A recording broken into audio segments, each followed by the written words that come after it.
మీ అందరికీ నా హృదయపూర్వక వందనాలు. చెమ్మగలిగిన దేవుని పిల్లారా, మీ హృదయాలు వెలిగించే మాటతో దేవుడు కొన్ని మాటలు తీసుకొని మీ ఎద్దకు వచ్చి ఉన్నాడు కనుక మీరు నేను కలిసి ప్రభు మాటలు చేత మన హృదయాలు వెలిగించుకుందాం.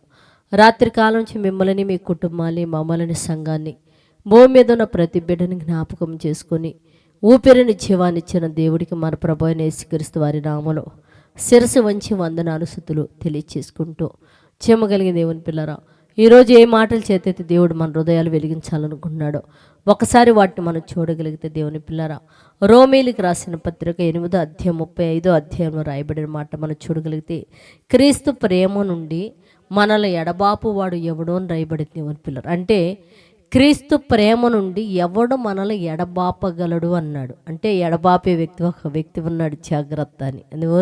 ఎవరు ఆ వ్యక్తి అంటే లోకము ఉంది. దేవుని పిల్లరా, లోకములో అనేకమైన దురాత్మ శక్తులు కూడా ఉన్నాయి. కనుక క్రీస్తు ప్రేమ నుంచి మనల్ని ఎవ్వరు ఎడబాపలేరు. కానీ దేవుని పిల్లరా, మనం ఇడిచిపెడితే వాళ్ళు వస్తారు మనకి. కనుక ఆ క్రీస్తు ప్రేమ నుంచి మనం ఎడబాయిన వారిమై ఆయనతో నిజంగా గట్టిగా ఆయన ప్రేమలో హత్తుకొని బ్రతికే జీవితాలు మనందరం కలిగి ఉండినట్లు ప్రార్థించేద్దాం.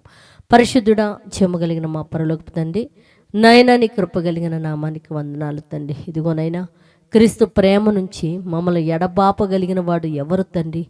మేము ఆ ప్రేమను కానీ హత్తుకొని ఉండలేకపోతే తండ్రి, లోక సంబంధమైన అనేకి మా మధ్యలోకి వచ్చి క్రీస్తు ప్రేమ నుంచి మమ్మల్ని నా తండ్రి వేరుగా తీసుకెళ్ళిపోతాయి. కనుకనైనా ఆ లోక సంబంధమైన మా జీవితాల్లో ప్రవేశించకుండానైనా క్రీస్తుతో తండ్రి అతుకబడిన వారమైన తండ్రి ఆ ప్రేమను ఎడబాయిక నా తండ్రి అట్టి పెట్టుకొని నిన్ను ఆరాధించే మహాభాగ్యం మాకందరికిచ్చి, అట్టి ధన్యత, అట్టి పరిశుద్ధాత్మ శక్తి వలన అతుకుబడిన వారిని నేను ఆరాధించే భాగ్యం భూమి మీద నీ పిల్లలందరికీ అనుగ్రహించి మీరు మహిమ పొందమని మా రక్షకుడు నీ కుమారుడు అనేసే పరిశుద్ధ నామములో ప్రార్థన అడుగుతున్నాము తండ్రి, ఆమేన్.